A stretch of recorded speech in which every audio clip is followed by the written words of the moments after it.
As you've probably heard before, the majority, in fact, perhaps 90% of the Tarahumara are what we call subsistence farmers.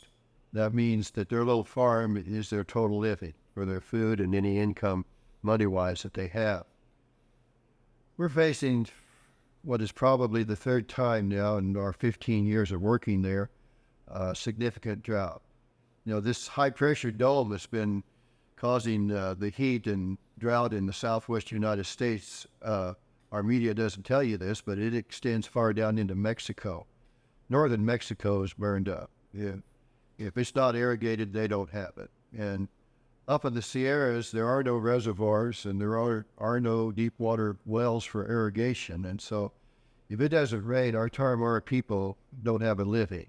And in the midst of their poverty, this is starvation time. And sad to say, they're facing almost a total crop failure as I speak. We've been monitoring the rainfall situation there, and it's been very pitiful. And so we're looking down the road a little bit. We know that when these conditions become very evident to everybody, that the prices of beans and corn are going to escalate out of sight.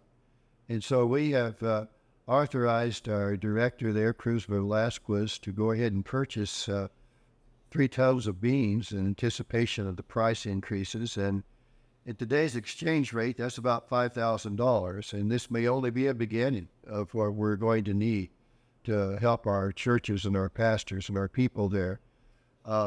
This is not a budgeted item that we write into the budget every year.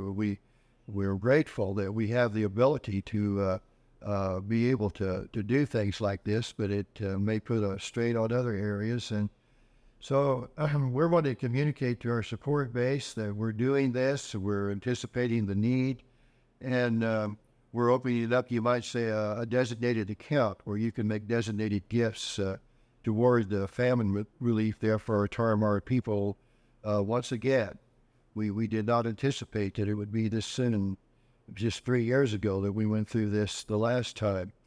We're praying that things will change, even at this late date. Rains would certainly be a blessing in the Sierras and all of northern Mexico.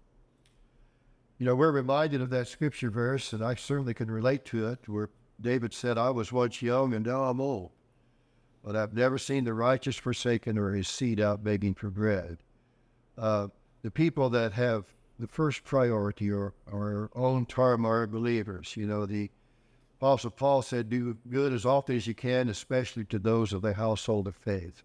And that's what we're wanting to do. And before I conclude this little video, I want to give a shout out to someone you never see on the video, and that's Bob Englehart.